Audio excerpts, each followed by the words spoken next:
असमोली थाना क्षेत्र ग्राम गुमसानी में उस समय हड़कंप मच गया जब गांव में एक किसान की बिजली के करंट की चपेट में आ जाने से मौके पर ही मौत हो गई। जिसने भी ये समाचार सुना वह किसान के खेत की ओर दौड़ पड़ा। स्थानीय लोगों द्वारा इसकी सूचना विद्युत विभाग और असमोली पुलिस को दी गई। मृतक के परिवार में कोहराम मच गया। ग्रामीणों की अगर माने तो किसान अपने पिता के साथ अपने खेत से पशुओं के लिए चारा लेने गया था। इसी दौरान खेत में 11,000 की विद्युत लाइन का तार टूटा हुआ था, जिसकी चपेट में वह आ गया और उसकी मौके पर ही मौत हो गई। ग्राम गुमसानी निवासी प्रमोद पाल उर्फ बबलू उम्र लगभग 28 वर्ष जो अपने खेतों पर पशुओं के लिए चारा लेने गया था तथा रास्ते में 11,000 वोल्टेज लाइन का तार टूटा पड़ा था जो प्रमोद को दिखाई नहीं दिया।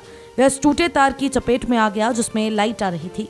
प्रमोद को बिजली ने पकड़ लिया और उसमें से धुआं उठने लगा। आनन फानन में ग्रामीणों ने इसकी सूचना चौधरपुर बिजली घर को दी, जिसके बाद टूटे तार में लाइट संचालित रही और प्रमोद उर्फ बबलू की मौके पर ही मौत हो गई। मृतक बबलू के परिवार में एक 2 साल की बेटी है। गांव में बिजली विभाग के खिलाफ रोष व्याप्त है क्योंकि इन जर्जर तारों को ठीक कराने के लिए ग्रामीणों ने चौधरपुर बिजली घर को कई बार लिखित प्रार्थना पत्र देकर अवगत कराया, लेकिन इन जर्जर तारों को ठीक करने की किसी ने जहमत नहीं समझी और बिजली विभाग की लापरवाही के कारण ये बड़ा हादसा हो गया।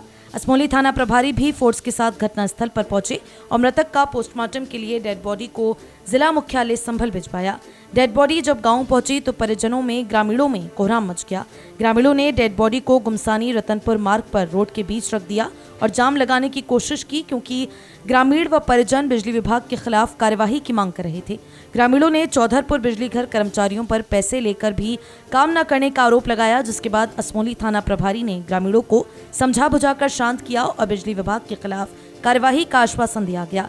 तब कहीं जाकर ग्रामीणों ने प्रमोद का अंतिम संस्कार किया।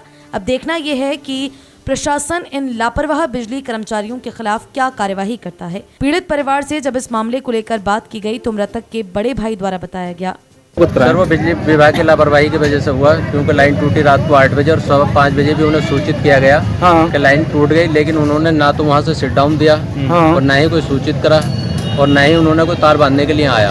अच्छा। अब हम अचानक खेत पे मेरा भाई गया, मेरे पापा गए, तो वो जब वहाँ पे गए तो वहाँ जाने के बाद वो अपना चारा वारा काटने के लिए जब गए तो उनका पैर तार पे पड़ा। वो जब झटका लगा तो वो उसके सीने पे लगा और वहीं उनकी डेथ हो गई। पापा के करंट लगा, वो उधर भागे, उन्होंने गांव वालों को सूचित करा जी, बोले कि भाई यहाँ जो है बिजली है, बिजली से जो है उसे पकड़ लिया गया। जब वो लोग भागे, जब फोन करा, जब उसके भी 5 मिनट बाद उन्होंने लाइन के तार। ये घटना किस समय की है? ये घटना 8:30 बजे, सुबह 8:30 बजे की जी, और तार टूटे रात के 8 बजे सर। ठीक।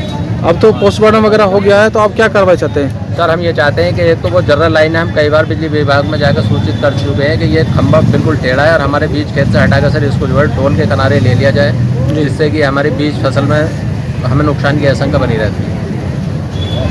ठीक, तो हम आते हैं जी कि एक तो वो हमारे बीज खेत से हटाकर साइड से ले ली जाए, और दूसरी बात जो वो तार बिल्कुल लटके पड़े हैं सर, उन्हें जाकर देख लो, खंभा भी बिल्कुल छुपा हुआ है, लेकिन उसकी तरफ और जो ये हादसा हुआ है उसमें जो भी दोषी हैं उन्हें जो है कार्रवाई की जाए, उन्हें सजा मिलनी चाहिए।